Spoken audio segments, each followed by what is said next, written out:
मैं चंदन Bhardwaj, P24 news देख रहे हैं आप। युवा किसी भी देश का भविष्य होते हैं, लेकिन इन दिनों एक नया ट्रेंड दिखाई दे रहा है। कुछ युवा जुर्म की दुनिया की तरफ अपना रुख कर रहे हैं। वो लगातार कुख्यात गैंग में शामिल हो रहे हैं, लेकिन इसके पीछे वजह क्या है? वो कुख्यात गैंग की तरफ क्यों आकर्षित हो रहे हैं और कैसे ये जो सीरीज है, फिल्म की दुनिया की सीरीज है और फिल्म है, वो किस तरह से युवाओं को प्रभावित कर रहे हैं जुर्म की तरफ जाने के लिए। आज इसी बात पर हम चर्चा करेंगे, विस्तार से चर्चा करेंगे। हमारे साथ दिल्ली पुलिस के रिटायर्ड एसीपी राज सिंह मौजूद हैं। सर, स्वागत है आपका P24 न्यूज में। चंदन जी, बहुत बहुत धन्यवाद, आपने मुझे अपने स्टूडियो में बुलाया। जी सर, इन दिनों देखा गया है कि अपराध के अंदर युवाओं का जो है रुझान ज्यादा बढ़ता दिख रहा है। सर, वजह क्या है? देखिए चंदन जी, इसमें इसकी वजह एक से ज़्यादा हैं। जैसे भाई उसको अपनी भौतिक ज़रूरतें पूरी करनी हैं, उसको अल्टरनेट कोई काम धंधा नहीं है तो उसको किसी गैंग में कोई काम मिलता है, वो उसको एंगेज हो जाता है। इसके अलावा एक रोमांच जो है वो बढ़ा हुआ है युवाओं में, ख़ासतौर से जो टीन एज के युवा हैं, कि इस प्रोफेशन के प्रति, इस पे क्राइम के प्रति एक रोमांच वाली स्थिति है और ये इसका काफ़ी ग्लोरिफिकेशन है। तो इसको लेके ये युवा जो हैं वो काफ़ी क्राइम की तरफ उनका झुकाव रहता है और उसमें शामिल होते हैं। तो सर, अगला सवाल यह है कि क्रिमिनल गैंग में कम उम्र की लड़कियां शामिल हो रही हैं। अभी राजौरी गार्डन में भी मामला सामने आया था, जहां पर अनु धनखड़ नाम की एक लड़की है जिसकी तलाश अभी पुलिस भी कर रही है। तो सर, इसके पीछे क्या वजह है और गैंग जो कम उम्र की लड़कियां हैं उसको किस तरह से इस्तेमाल करती है? चंदन जी, ये बड़ा इम्पोर्टेंट सवाल है आपका। आजकल लड़कियां क्यों ज़्यादा आ रही हैं क्राइम में? तो इसका एक वजह ये है कि जो पहले सोशल डिस्टेंसिंग होती थी मेल और फीमेल के बीच में, वो घट रही हैं और लड़कियां जो हैं, चाहे वो सोशल नेटवर्किंग साइट्स हैं या कहीं स्कूल कॉलेज में साथ पढ़ते पढ़ते अगर कोई मेल फ्रेंड उसका क्राइम में है और उसकी उससे फ्रेंडशिप रही है, तो उसके भी पूरे चांसेस रहते हैं कि वो उसका भी क्राइम की तरफ झुकाव हो जाए और वो भी अपने फ्रेंड के साथ उसके क्रिमिनल एक्टिविटीज़ में इन्वॉल्व हो जाए। सर, इसी से जुड़ता हुआ एक सवाल है कि जो कम उम्र की लड़कियां शामिल तो हो जाती है, आपने बता दिया, लेकिन और ये इनका इस्तेमाल गैंग कैसे करते हैं सर? इस्तेमाल कई तरह से हो सकता है। जब कोई ये क्राइम कमिट करते हैं तो वहाँ साथ भी हो सकती हैं और जिसको शैडो के तौर पे यूज़ कर सकते हैं। कहीं क्राइम कर रहे हैं और बाहर वो उसकी निगरानी करे, कोई ऐसी कोई पोटेंशियल थ्रेट है जो अपराध को रोकने में कोई बाधा डाले या कोई उन पर एक्शन ले, तो उस पर वो अलर्ट कर दे। और हनी ट्रैपिंग में भी है। इस जो राजौरी गार्डन की वारदात का आपने जिक्र किया है, इसमें हनी ट्रैपिंग हुआ है। जिस तरह से आपको अगर वीडियो फुटेज आपने देखा होगा तो वो रेस्टोरेंट में आई है पहले, उसके बाद वो उसका मेल साथी है वो आया है जिसको उसने ट्रैप किया है और उसने किसी तरह से अलूर करके उसको प्रलोभन देके उसको वहाँ बुलाया है। उसके बाद फिर जो क्रिमिनल्स थे उन्होंने आके अपनी वारदात को सरंजाम दिया है। सर, इन दिनों देखा गया है कि जो गैंगस्टर हैं वो वर्चस्व की लड़ाई लड़ रहे हैं और एक तरह से बड़ी घटना को अंजाम देकर ये साबित करना चाह रहे हैं कि हमारा गैंग ज़्यादा बड़ा है। सर, इसके पीछे क्या वजह है? देखो, इसमें चंदन जी दो बातें हैं। वर्चस्व एक जेल के अंदर है अगर गैंगस्टर, एक वहाँ पे वन अपमैनशिप की एक फीलिंग रहती है, वहाँ उसका दबदबा बना रहे वो रहती है। इसके अलावा बाहर जो इनका वर्चस्व है उसको लेके इनके जो अगर दूसरे किसी गैंग से इंटरेस्ट कॉन्फ्लिक्ट करते हैं, इनके एक दूसरे के डोमेन में एनक्रोच करते हैं, एक दूसरे के कोई पर्सनल एनिमिटी है, किसी कोई जहाँ उनका इन्फ्लुएंस है वहाँ दूसरा कोई गैंग जाके इनक्रोच करता है, दूसरा गैंग जाके अपना इन्फ्लुएंस जमाने की कोशिश करता है, तो लड़ाई इसकी रहती है।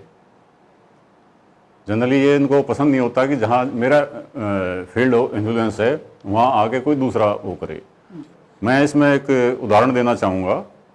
एक रजौरी गार्डन का काफ़ी बड़ा बदमाश था, 65-70 के करीब उसके ऊपर अलग तरह के केस थे, जिसको हमने क्राइम में रहते हुए अरेस्ट किया था। उसकी हमने जो इंट्रोगेशन की तो उसमें सामने आया कि उसका करोल बाग में एक जीन्स मार्केट है, उस एरिया में वो प्रोटेक्शन मनी लेता था। जी। और वो सर टैंक रोड वाला है। टैंक रोड, जी। वहाँ प्रोटेक्शन मनी लेता था और वहाँ और किसी को जाने की इजाज़त नहीं थी, उसके गैंग के अलावा और किसी को उसमें इंटरफेयर करने की इजाज़त नहीं थी। अगर कोई इंटरफेयर करता था तो उनके खिलाफ वो एक्शन लेता था और उनमें से किसी न किसी उसके गैंग के मेंबर को जो भी जाता था उसको वो अटैक करके या उसको न्यूट्रलाइज करके उसको ख़त्म करके अपना वर्चस्व जारी रखता। इसी तरह से दूसरे भी हैं, कोई अलग अलग उसमें हैं, कोई बूट लेगिंग करते हैं, ड्रग सप्लाई करते हैं या कोई और क्राइम करते हैं। उस पर्टिकुलर फील्ड में कोई दूसरा क्रिमिनल आके अपना वो करने लगे, उसके उस पे अधिकार क्षेत्र पे अपना प्रभुत्व जमाना चाहे तो वो उसको बर्दाश्त नहीं होता, तो वो वहाँ इंटरेस्ट कन्फ्लिक्ट करते हैं। कई पर्सनल रंजिश भी होती है एक दूसरे के, किसी ने पहले किसी गैंग के मेंबर को मार दिया तो बदले में वो मारेगा उसके गैंग को। तो कई तरह की इसमें रहती हैं दोनों गैंग के बीच में एक दूसरे के खिलाफ, और वो ये रहते हैं मेरा दबदबा गायब रहे। लेकिन सर ये भी देखा जा रहा है, आजकल देखा जा रहा है कि बड़ी से बड़ी घटना को अंजाम देने की कोशिश कर रहे हैं गैंग वाले, और गैंग वारदात में जैसे एक गैंग वाला कोई बड़ी घटना को अंजाम देता है तो दूसरा उससे बड़ी घटना को अंजाम देने की कोशिश करता है कि इससे उसका वर्चस्व आगे बढ़े। ये बदले की भावना है ना जी। भाई, अगर एक्स एक गैंगस्टर है, उसके किसी एक मेंबर को दूसरे गैंगस्टर ने मार दिया तो मैं इसके दो को मारूंगा, मतलब आपस में ये एक दूसरे हाँ, और तो कोई कमाई का साधन नहीं होता। तो फिर ये क्राइम के जरिए जो पैसा इकट्ठा करते हैं वो अपने परिवार चलाने के लिए भी करते हैं। गैंग मेंबर्स हैं तो उनको भी कुछ शेयर दिया जाता है। तो ये जो सवाल ये है कि कहाँ से इकट्ठा करते हैं, सवाल ये तो ये जिस तरह का क्राइम ये करते हैं, जैसे ड्रग्स का काम करते हैं तो ड्रग्स से जो इनकम होती है वो है, बूट लेगिंग करते हैं, लिकर सप्लाई का काम करते हैं, उसमें इनकम होती है। अदरवाइज ये एक्सटॉर्शन जो हमारा तजुर्बा है, जो एक्सटॉर्शन है, एक्सटॉर्शन से ज़्यादा पैसा कमाते हैं, जिसमें भाई टारगेट करते हैं कोई अच्छा बिजनेसमैन हो, इंडस्ट्रियलिस्ट हो, या फिर जिसकी अच्छी 1 नंबर से 2 नंबर से अच्छी इनकम हो, उनको टारगेट करते हैं और उनको थ्रेट करके वहाँ से पैसा लेते हैं।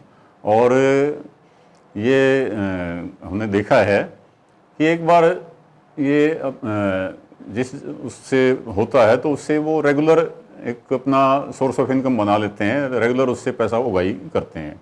जो इनके गैंग मेंबर्स हैं उनके थ्रू ये एक रेगुलर हर महीने उनसे पैसा इकट्ठा करके और एक इकट्ठे पूल में डाल के फिर ही आगे उसका पैसे का डिस्ट्रीब्यूशन करते हैं। सर अगला सवाल ये रहेगा मेरा कि पुलिस के लिए इन गैंग को कंट्रोल करना क्यों चुनौतीपूर्ण है? देखिए चंदन जी, बात ये है, पुलिस फॉलो करती है, पहली लीड क्रिमिनल की होती है। क्रिमिनल कोई क्राइम करता है तो उसके बाद पुलिस को रिपोर्ट होता है, रिपोर्टिंग होती है और फिर पुलिस उस पर एक्शन लेती है। मतलब पुलिस ने क्रिमिनल का पीछा करना होता है, तो वो अपनी जो पूरी प्लानिंग से वो क्राइम करता है। फिर पुलिस को जो है उसको डिटेक्ट करने में, इन्वेस्टिगेशन करने में टाइम लगता है। और क्या नाम है, जो पुलिस के पास फॉलोअप एक्शंस हैं वो कई बार इनएडुकेट साबित होते हैं। जैसे किसी केस में अरेस्ट कर दिया, एफआईआर दर्ज होगी, अरेस्ट कर दिया, जेल में भेज दिया, तो वो कहीं कोई लूप होल्स है तो जल्दी बेल आउट हो जाते हैं, और नहीं तो वो जेल से भी ऑपरेट करते हैं। पुलिस ने तो अरेस्ट करके अंदर भेज दिया, फिर उसके बाद तो पुलिस का कोई कंट्रोल नहीं होता। ऐसा नहीं है कि एक गैंगस्टर्स को आपने अरेस्ट कर लिया तो और नहीं आएंगे, तो ये चलता रहता है। और पुलिस के पास जो इसके एफआईआर दर्ज करने के अलावा और दूसरे हैं, उसका हिस्ट्री खोल दिया, हिस्ट्री शीट खोल दिया, उसको सर्वेलेंस पे रख लिया, या उसको दिल्ली आउट करा दिया, तो वो कई बार इतने ज़्यादा इफेक्टिव नहीं होते, लेकिन और कोई चारा भी नहीं है। पुलिस का मेन काम तो ये है भाई, रिपोर्टिंग हुआ, अरेस्ट किया, इन्वेस्टिगेशन किया, चार्जशीट कोर्ट में फाइल कर दिया, उस आगे जो है वो कोर्ट का काम स्टार्ट होता है। तो पुलिस तो अपनी तरफ से पूरा करती है, पर कुछ लूप होल्स हैं उसका ये फ़ायदा उठाते हैं। जी सर, इनकी ताकत के पीछे किनका हाथ होता है? क्या कोई बड़ी पॉलिटिकल फर्म हो या बिजनेसमैन हो, ये इनकी मदद करते हैं सर? देखिए चंदन जी, मैं आपको बताऊं, दिल्ली में तो मुझे ऐसा कहीं से नहीं लगा पूरी सर्विस में कि कोई इनको पॉलिटिकल पैटर्नेज मिला हो। जी। हाँ, बाहर स्टेट में ये कई बार रिपोर्टिंग में आता है कि ये कोई इनको पॉलिटिकल लीडर होता है, वो शय देता है और इनको प्रोटेक्ट करता है और पुलिस से। दिल्ली में ऐसा नहीं है। मेन जो इनको पुलिस का डर ही है जिससे ये कंट्रोल में रहते हैं जी। और पुलिस यहाँ कोई ऐसा पैट्रोनेज वाला नहीं है कि भाई कोई पॉलिटिकल पैट्रोनेज हो या कोई बिजनेसमैन हो रखे। हाँ, जो इनको एक्सटॉर्शन करते हैं, जहाँ से पैसा उगाही करते हैं, वो कई बार रिपोर्टिंग नहीं होता, तो वही एक तरह से पैटर्नेज हो जाता है इन पे कि वो रिपोर्टिंग करते नहीं हैं, वो पैसा दिए जाते हैं इसको, और वो फलता फूलता है क्राइम का एक धंधा पैरेलल। जी। तो आपने बताया कि जो गैंगस्टर ये एक दूसरे के लोगों को मारते हैं, लेकिन कई बार ये देखा जाता है कि टारगेट किलिंग होती है, टारगेट करके किसी लोग को ये मारते हैं, तो इसके पीछे क्या वजह होती है सर? क्यों टारगेट किया जाता है लोग? देखिए, मैं एक एग्जांपल दूंगा इसमें, उसके साथ में आपको इसका जवाब मिल जाएगा। जी। मुझे मेरे एक जानकार थे, अच्छी उनकी प्रॉपर्टी थी दिल्ली देहात में ही। उनके पास एक कॉल आती है, भाई हमें इतना पैसा चाहिए, हमारे पास शॉर्टेज हो गई है। उसने कहा कि भाई मेरे पास तो नहीं है इतना, लेकिन उसको जिस किसी ने भी उनको बता रखा था, हाँ भाई इतनी प्रॉपर्टी है, ये काम है और अच्छी इनका इनकम है, सोर्स ऑफ इनकम जो है अच्छा है, तो उनको फिर थ्रेट आया कि भाई हम ये कर देंगे, वो कर देंगे। उसने सीरियसली नहीं लिया। तो ऐसे ही वो अपने घर से मार्केट जा रहे थे, रास्ते में उसके ऊपर, उनकी गाड़ी के ऊपर फायर हुआ। लकीली वो बच गए।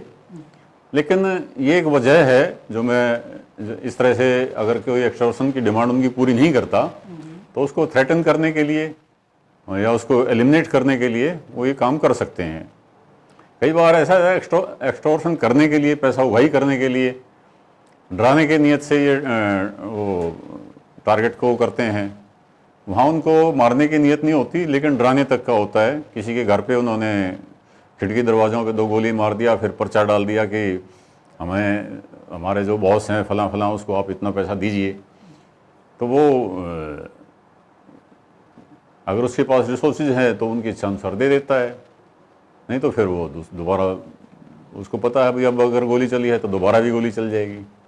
तो टारगेट किलिंग का मकसद यही होता है कि बदला लेने के लिए कोई गैंग मेंबर मार दिया किसी का, तो उसको, या फिर कोई एक्सटॉर्शन की उनकी डिमांड पूरी नहीं हुई, तो इस तरह से टारगेट किलिंग करते हैं। या फिर किसी का प्रॉपर्टी का डिस्प्यूट, ऐसे भी केसेस सुनने में आए हैं भाई, प्रॉपर्टी का डिस्प्यूट है, बिजनेस का डिस्प्यूट है, और वो इनको किसी को अप्रोच करता है, किसी गैंगस्टर्स को, और उसको आम भाषा में बोलते हैं सुपारी देना। अगर वो उसको एंगेज कर देते हैं कुछ पैसे के बदले में, तो उसको भी एलिमिनेट कर देते हैं वो। ये कुछ वजह हैं टारगेट किलिंग की। सर ऐसा देखा जा रहा है कि जो ज़्यादातर गैंगस्टर है या तो वो मार दिए गए हैं या फिर वो जेल में बंद है और या कुछ तो बाहर भाग के विदेश चले गए हुए हैं। तो सर क्या ये पॉसिबल है, लेकिन फिर भी ये ऑपरेट कर पा रहे हैं, तो क्या ये पॉसिबल है कि विदेश से बैठ के या जेल में बैठ के गैंग को ऑपरेट किया जाए? ये चंदन जी एक नया ट्रेंड चला है। कुछ गैंगस्टर्स जो हैं दुबई में, कनाडा में, इंग्लैंड में, अमेरिका में, वहाँ से ऑपरेट करते हैं। ऑपरेट करना कोई मुश्किल नहीं है। आजकल सोशल नेटवर्किंग साइट्स पे अपने गैंगस्टर्स जो गैंग के मेंबर से भी संपर्क में रहते हैं। सोशल नेटवर्किंग साइट से वो थ्रेट भी दे सकते हैं और डार्क नेट का भी यूज़ करते हैं। इसके अलावा हवाला का एक बड़ा कॉमन सा है जो पैसा ट्रांसफ़र हो जाता है। तो गैंगस्टर को ऑपरेट करने के लिए क्या चाहिए? जो मनी पावर है वही सबसे इम्पोर्टेंट है, वही एक सोर्स ऑफ स्ट्रेंथ है उनका। तो हवाले के ज़रिए ट्रांजैक्शन हो जाता है। सिक्योरिटी फोर्सेस, सिक्योरिटी जो है, पुलिस दूसरे ये लगे रहते हैं इसमें कोशिश में। कई बार कामयाबी हो जाती है, बाहर से भी अरेस्ट करती है पुलिस, अरेस्ट करके लेके आती है। और कई बार वो दो देशों के बीच में एक प्रोटोकॉल होता है, उसको फॉलो करने में टाइम लग जाता है। बाकी संभव है, आज की तारीख में नेटवर्किंग की वजह से पूरा वर्ल्ड एक जो है ग्लोबल विलेज बन चुका है, तो उसमें कोई वो नहीं है। पर ये नया ट्रेंड चला है। पहले तो यही था कि भाई कहीं छुप के वो कर रहे हैं, लेकिन अब वहाँ से वो धमकी भी दे देते हैं, क्लेम भी कर लेते हैं जी हमने ये अटैक कराया है। सर लेकिन क्या जेल में बैठ के गैंग को ऑपरेट करना संभव है? चंदन जी मुझे थोड़ा सा अफसोस होगा ये कहते हुए कि जो सुविधा बाहर है वो जेल से भी उनको संभव है, जेल में भी मिल जाती है। टेलीफोन की संभावना, टेलीफोन भी जेल से हो जाते हैं, टेलीफोन की सुविधा भी मिलती है। और क्या नाम है, अनऑथराइज जो है मोबाइल फ़ोन भी टाइम टू टाइम बरामद होते रहते हैं जेल से। ये आपने बीच बीच में सुना होगा, पकड़े जाते हैं मोबाइल फ़ोन। तो इस तरह से फ़ोन के ज़रिए अपने गैंग मेंबर्स के ज़रिए वो जेल से भी ऑपरेट कर लेते हैं। हालांकि नज़र रहती है, कई बार नज़र से बच जाते हैं, वो ऑपरेट कर देते हैं वहाँ से। जेल से भी कोई मुश्किल नहीं है, तो इसमें कोई वो नहीं है, वहाँ से भी ऑपरेट कर सकते हैं। जेल से भी गैंगस्टरों को हाँ ऑपरेट कर सकते हैं, संभव है। ठीक है सर, एक सवाल मेरा अगला ये रहेगा कि ये जो आजकल ट्रेंड है सोशल मीडिया का, आपने भी अभी जिक्र किया पिछले सवाल में कि सोशल मीडिया का जिक्र है, तो इन गैंग के उभरने में और इसके प्रचार प्रसार में सोशल मीडिया की क्या भूमिका है? चंदन जी देखिए, सोशल मीडिया ने एक तरह से हर एक फील्ड में रेवोल्यूशन ला दिया है। सोशल मीडिया जिस तरह से बाकी और फील्ड में एक तरह से इन्फ्लुएंस है उसका, इसी तरह से जो अपराध जगत है उसमें भी इसका रोल है। आप देखेंगे गैंगस्टर्स के नाम से फैन ग्रुप इस पे फेसबुक पे चलाए जाते हैं। उनके उसमें ग्लोरिफिकेशन में उनको ग्लोरीफाई करते हुए, उनको हीरो बनाते हुए गाने बना के यूट्यूब पे मिल जाएंगे। तो ये व्हाट्सएप ग्रुप हैं। तो और ज़्यादा देखें तो आप फिल्मों में ग्लोरिफिकेशन है गैंगस्टर्स का। फिल्मों को देख के क्राइम करने के तरीके ढूंढते हैं। आपको मैं थोड़ा याद दिला दूं, एक फिल्म अजय देवगन की आई थी, शायद दृश्यम नाम था उसका। उसमें उसको देख के कई लोगों ने जो है क्राइम किया और कन्फेस किया कि हमने दृश्यम फिल्म देखी थी और उसमें जैसे मार के उसको डेड बॉडी को छुपाया था, तो वो उसकी प्रेरणा उन्होंने फिल्म से मिली थी। इसी तरह से OTT पे प्लेटफॉर्म पे काफ़ी वेब सीरीज आ रही हैं जिनसे जो क्रिमिनल्स हैं, ख़ास तौर से जो नए नए लड़के हैं, टीनेजर्स जो हैं, वो उनसे बड़े इंस्पायरेशन लेते हैं और उसको देख के किसी गैंग को ज्वाइन करते हैं और क्राइम में इन्वॉल्व होते हैं। ठीक है सर, ये जो इन्फ्लुएंस है सोशल मीडिया का, क्या इस पर लगाम लगाना संभव है? कोशिश रहती, देखो इन्वेस्टिगेटिंग एजेंसीज, सिक्योरिटी एजेंसीज की रहती है, जो ऐसे प्लेटफॉर्म्स हैं, ऐसे ग्रुप्स हैं, ऐसे वेब पेजेस हैं जिन पे ग्लोरीफाई किया जाता है या उनको फैन ग्रुप बना के किसी गैंगस्टर्स के लिए वो उसका महिमा मंडन करते हैं। इस पे नज़र रहती है और टाइम टू टाइम उनको ब्लॉक कराने की, बैन कराने की जो सर्विस प्रोवाइडर हैं, जो सोशल मीडिया प्लेटफॉर्म्स के जो वो हैं ऑर्गेनाइजर्स, तो उनको अप्रोच करते हैं और बंद कराते हैं, लेकिन साथ साथ फिर और पॉप अप कर जाते हैं और बन जाते हैं। तो ये चलता रहता है। और ये कहना कि 100% कंट्रोल हो जाए, 100% कंट्रोल नहीं होता। ये ग्लोरिफिकेशन जो है सोशल मीडिया की वजह से काफ़ी हो रहा है। फिल्म का सर आपने अभी जिक्र किया कि फिल्म का महिमा मंडन, उसमें अंदर गैंगस्टरों का हो रहा है। ऐसी एक फिल्म आई थी, एक वेब सीरीज आई थी मिर्ज़ापुर, अभी उसका पार्ट 3 भी आया, आपने शायद देखा होगा और या फिर नहीं देखा होगा? नहीं देखा मैंने। ठीक है, तो इसके अंदर लेकिन 1 और 2 थोड़ा देखा था मैंने जी। तो जो 2 जो था और 1 था, उसके अंदर एक मुन्ना भैया का कैरेक्टर है, उसने लोगों पे, युवाओं पे बहुत ज़्यादा इफेक्ट छोड़ा और उसको काफ़ी पसंद किया गया।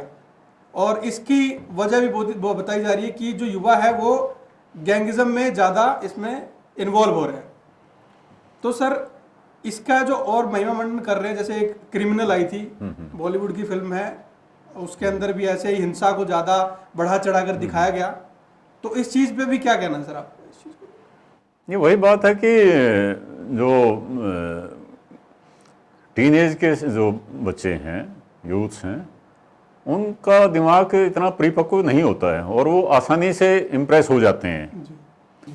जो विक्टिम है, कंप्लेनेंट है, विटनेस है, और वो केस ट्रायल के लिए आया कोर्ट में, तो कंप्लेनेंट ने का संबंध आया तो उसके पास कहीं से फ़ोन आ गया, भाई आपने अपने परिवार का भला चाहना है तो आप जो है बयान हमारे खिलाफ नहीं देना है। वो सलाह लेने के लिए आया तो हमने कहा भाई आप देखिए, न्याय पाना है तो आपने बयान ठीक देना पड़ेगा।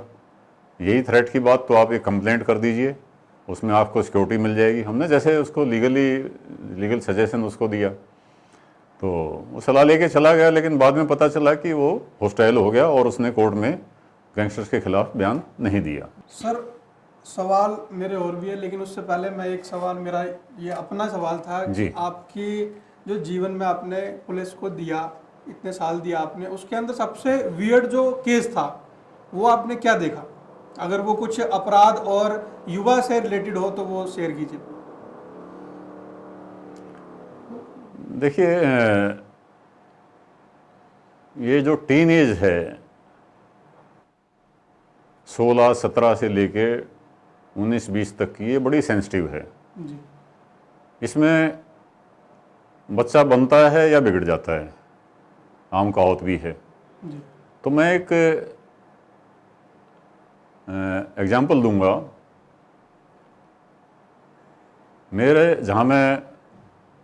जहाँ मेरी पोस्टिंग थी, वहाँ से एक ऐसे ही टीनेज लड़का जी। साइड के किसी थाने में पकड़ा गया। वहाँ से मेरे पास फ़ोन आया, ये लड़का पकड़ा गया है, इसकी क्या पहले के इन्वॉल्वमेंट है। तो हमने रिकॉर्ड देखा तो उसका कोई इन्वॉल्वमेंट नहीं था। तो उन्होंने बताया जी ये ठीक है, हमारी कस्टडी में है, आप के एरिया का बच्चा है तो आपको बता दिया। हमने उसके पेरेंट्स को बुलाया, भाई आपको पता है आपका बच्चा कहाँ है? तो उसने बताया कि जी मुझे नहीं मालूम कहाँ है, वो चला जाता है, कई बार कई दिन बाद आता है। और जो बताया तो उसने बड़ा वो नॉर्मल तरीके से बताया कि ये नॉर्मल बात है जी। और हमें हैरानी हुई, एक ऐसा टीनेज लड़का और माँ बाप उसके बारे में चिंतित नहीं है हमारा बच्चा कहाँ है, तो ये बड़ी एक गंभीर बात है। उसको, पेरेंट्स को, गार्जियंस को पता होना चाहिए हमारा बच्चा कहाँ है, किस संगत में है, और वो वहाँ हीनियस क्राइम में अरेस्ट हुआ। इसी तरह से एक और हादसा मैं आपके सामने जिक्र करना चाहूँगा। मुंबई से मेरे पास फ़ोन आया किसी थाने से, ना जी आपके थाने में कोई फलां फलां नाम के बच्चों की मिसिंग रिपोर्ट है। तो हमारे थाने में कोई मिसिंग रिपोर्ट नहीं थी। तो उन्होंने उनके पूरे नाम एड्रेस लिखा है, नो जी मुंबई आए हुए हैं, 5 या 6 बच्चे थे और इसी एज ग्रुप के थे, 16, 17, 18, 19 कुछ इसी एज ग्रुप के थे, ये आए हुए हैं। तो अभी मैं घर से पता कराता हूँ। तो घर से उनके पेरेंट्स को बुलाया, उन्होंने भी सेम ऐसा ही जवाब दिया कि जी कई दिन से नहीं है, पर हमने ये सोचा होगा कि कहीं रिश्तेदारी में चला गया, कहीं इधर चला गया। तो ये बड़ी चिंता की बात है। इसमें पेरेंट्स को देखना चाहिए। उनको हमने फिर स्टाफ भेज के उनको बुलवाया और वो कोई किसी क्राइम में इन्वॉल्व होने से बच गए। बाद में उन्होंने बताया हम किसी फलां फिल्म स्टार से मिलने के लिए चल गए थे, ट्रेन पकड़ी और हम चले गए। तो ये एक बड़ी चिंता की बात है। इसमें पेरेंट्स को सोचना चाहिए, पता अपने बच्चे पर नज़र रखनी चाहिए, कहाँ जाता है, कहाँ आता है, किसके साथ बैठता है, क्या उसकी संगति है, इस पीछे नज़र रखनी चाहिए। बाकी केसेस तो बहुत हैं, पर ये 2 चीज़ें मैं आपके माध्यम से आपके दर्शकों को बताना चाहूँगा। जी सर, एक सवाल ये था कि ये जो युवा हैं, इनकी जो गैंगिज्म में जाने की या जो अपराध की दुनिया में जाने की स्टार्टिंग क्या होता है? कई लोग ये भी कहते हैं कि पैसे की तंगी या फिर बेरोजगारी के बाद ये लोग गैंग की तरफ अट्रैक्ट होते हैं और उसके अंदर शामिल हो जाते हैं। तो क्या ये सही रीज़न है या और भी कुछ रीज़न? चंदन जी, रीज़न एक से ज़्यादा हो सकते हैं। बिल्कुल। एक जो बताया कि पैसे की तंगी है, तो ये भी एक रीज़न हो सकता है, लेकिन काफ़ी सारे केसेस ऐसे भी देखे गए, अच्छे खाते पीते घरों के बच्चे भी इसकी तरफ इन्वॉल्व हो रहे हैं। तो मेन रीज़न वही है कि वो एक तरह से थ्रिल है इसमें, जैसे फिल्मों से या उससे वो लेके उसमें थ्रिल ढूंढते हैं, उनका ग्लोरिफिकेशन सुनते हैं सोशल मीडिया पे, और कई इत्फाक से भी हो जाता है। जैसे पहले छोटे मोटे किसी केस में झगड़े में बंद हुआ और वो उसको मैं जेल चला गया, वो हफ्ता 10 दिन में 15 दिन में जमानत पे आता है, तो वहाँ जो गैंगस्टर्स हैं, क्रिमिनल्स हैं, उनके संपर्क में रहता है और वहाँ से वो कहीं इन्फ्लुएंस हो गया आ जाता है उनके वहाँ के उससे, उनकी बातों से, और वहाँ बाहर आके फिर वो उनका गैंग का मेंबर बन जाता है। तो एक एग्जांपल मैं आपके साथ शेयर कर सकता हूँ। 751 में बंद हुआ एक लड़का, उसको 3-4 दिन के लिए जेल भेज दिया। पड़ोसी से झगड़ा हुआ, हो जाता है नॉर्मल, जेल भेज दिया। सर ये 751 क्या? एक प्रिवेंटिव एक्शन है, झगड़ा हो जाए, जैसे 2 पड़ोसियों के बीच में किसी चीज़ के ऊपर झगड़ा हो जाए, स्कूटर क्यों खड़ा कर दिया, आपका पानी हमारे घर के सामने क्यों गिरा दिया, ऐसे करके। तो 107, 151 CRPC के तहत एक प्रिवेंटिव एक्शन होता है वे शांति बनाए रखने के लिए। तो उसमें ज़्यादा FIR दर्ज नहीं होती, प्रिवेंटिव एक्शन होता है, प्रिवेंटिव उसकी अरेस्ट होती है। वो 3-4 दिन के लिए अंदर चला गया, बाद में उसको बॉन्ड भरवा के अंडरटेकिंग लेके उनको छोड़ देते हैं, केस को ख़त्म कर देते हैं। लेकिन वो जो जेल गया, यहाँ मैं क्यों कह रहा हूँ आपको, कुछ साल पहले की बात है, दिल्ली के एक स्कूल में स्कूल के बच्चे ने स्कूल टीचर को चाकू मार के मार दिया। ये शायद नांगलोई का एरिया था, वहाँ मार दिया। तो चाकू एकदम तो आया नहीं। तो पेरेंट्स को ये इनिशिएटिव लेना चाहिए, अपने बच्चे पे नज़र रखें। ठीक है, माँ बाप भी आज की तारीख में काफ़ी व्यस्त हैं काम धंधे को लेकर।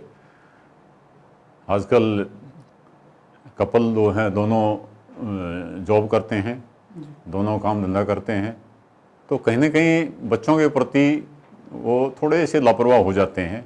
वो लापरवाही की ज़रूरत नहीं है बरतने की, ख़ास तौर से टीन एज ग्रुप में। उसके अलावा टीचर स्कूल में जाते हैं, टीचर्स भी थोड़ा सेंसिटाइज करें, और सिविल सोसाइटी का भी रोल है, पुलिस तो खैर करती है, पुलिस इंटरेक्टिव सेशंस रखती है यूथ के साथ स्कूलों के माध्यम से या जो कॉलोनियों में मीटिंग करके। इसके अलावा जुडिशरी है, वहाँ भी एक वो लिया जाता है। पर मेन जो स्टार्टिंग रोल है वो मैं ये कहूँगा कि पेरेंट्स, टीचर्स, सिविल सोसाइटी और कुछ देखना चाहिए हमारे जो ये जो फिल्म प्रोडक्शन में है या वेब सीरीज़ की प्रोडक्शन में इन्वॉल्व हैं जी। वो भी कुछ इस तरह का रखें ध्यान कि भाई इसका असर क्या पड़ेगा बच्चों पे, उसको लेके अपने कंटेंट्स को इस तरह से बनाएं कि वो एक पॉजिटिव असर जाए, नेगेटिव असर ना पड़े बच्चों पे। कि जो क्राइम की दुनिया में युवा कैसे उसके अंदर जा रहे हैं, कैसे दाखिल हो रहे हैं, क्या वजह है और उससे कैसे बचा जा सकता है।